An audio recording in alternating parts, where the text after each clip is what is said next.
scene to your TV screen. Now get ready to tune in. Hi, I'm Sifu Bob Gomez, and I teach at Hayes Martial Arts under the Kajukenbo style of fighting. It's Hawaiian street fighting.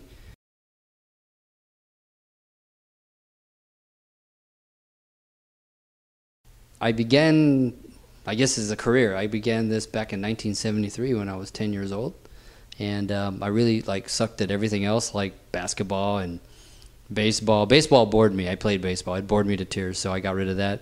I was too small for football, so I couldn't find a team sport. My dad was kind of frustrated, and then I went and saw this awesome Chinese actor called Bruce Lee at Enter the Dragon down in Fremont over here.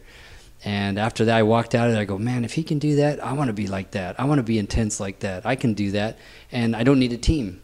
It's just all me, except for the people teaching me. So I went down the street, and I looked for jui-jitsu in 1973, me and my family, and we couldn't find it. It was only down in San Diego with Guru Danny and Santo, because by 1973, Bruce Lee had just recently died. So, and I didn't know that as a kid. I was crushed when I found out about it, like some years later.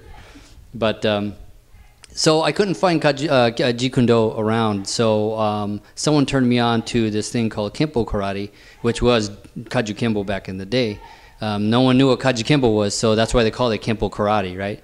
And so I joined up the place called The Barn off Fremont Boulevard, and 10 years old, walking in there, intimidated as all hell, and my instructors were back then it was Sifu Charles Gaylord and Sifu Greg Laguerra and a couple other instructors and stuff. And so I was there, and my first month I got 2 black eyes, and my mom hated that. But eventually she pulled me out, and then I eventually came back in. But then we moved to school to Fremont Dragons. Half a block away from the theater, I saw Enter the Dragon at. So how ironic is that, right? And then took a break from that, went to school, came back, and said, "Oh, I got to get back into it, man. I love Kajukenbo so much now." I had roommates and stuff that were all doing Kaju. Kajukenbo was always around and in and out of my life through pretty much my whole life since 10. And finally, I said, "I got to join up, man." So my buddy goes, "Hey, let's go to Golden Dragon, man. I mean, that's where I work out." I said, "Oh, okay." Walked in there, I was hooked. That was it. My teacher is now Grandmaster Pete Morales, and his son Professor Pete Morales, and Professor Brian Yoshi and Professor Bill Sills were all my instructors, and they were like my second family. So my dad died when I was like 16, so I didn't have really a father figure. So Grandmaster Pete was my father figure there, and it was a Ohana. That is, a lot of people just throw that word around, Ohana, but you know what? For real, Golden Dragon Ohana and Hayes Martial Arts, and now we got Wade's Martial Arts in Stockton. We got the Kajukenbo Forever in series. We're all a real Ohana, man. We help each other out. It don't matter, man, woman, child. We help each other out, and that's why I stay in here. That's why I'm here.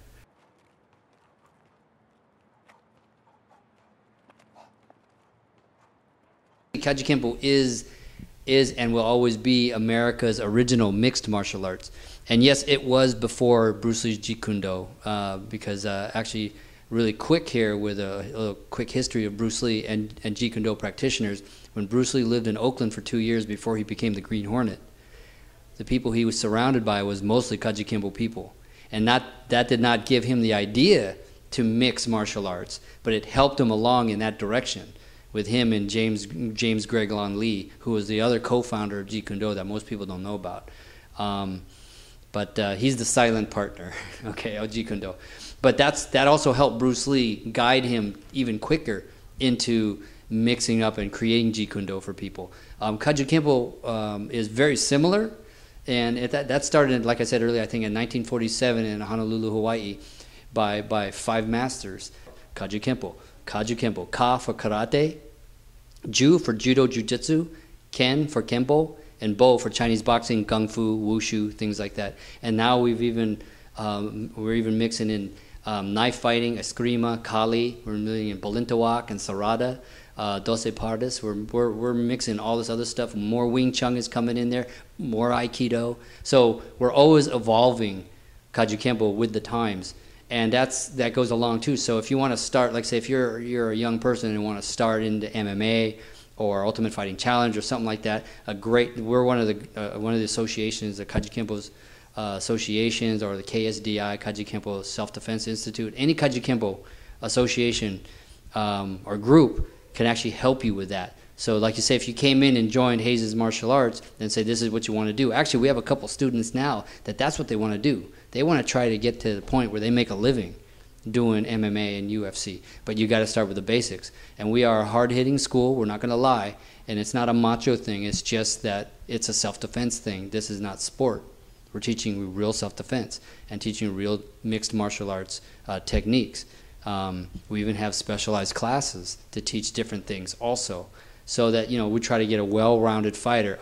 We also teach tradition, which in comparison to the mixed martial arts going on out there in UFC, there is no tradition. It's just, I'm going to learn jui-jitsu, I'm going to learn boxing, I'm going to learn taekwondo for the kicks, so on and so forth. You can't forget your roots of what you're learning come from the people before you. Without them, I wouldn't be here.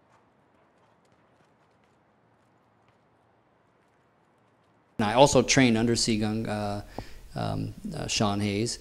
Even though that we're all black belts and stuff, it's all about being humble. And he wants to teach me stick and knife fighting, and I really want to learn it because I'm not getting any younger, so I can't toe to toe with these strong guys. You know what I mean? Like I could. I got to be realistic about it, and I can't be like Jackie Chan and those guys. Getting old and doing all that movie stuff, which I would. Hey, anybody want to hire me? Yeah, but come on, I'm ready. No, but truthfully, yeah. Now I gotta fight smarter, not harder.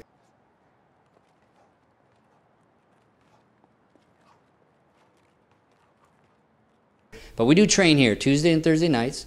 Doors open at 6, and the beginners class starts at 6:45 to 8 o'clock, and then the advanced class starts at 8 and it closes at 9:30, and then the doors close at 10. So we have some leeway before and after to help students with little issues or problems they have with techniques, things like that.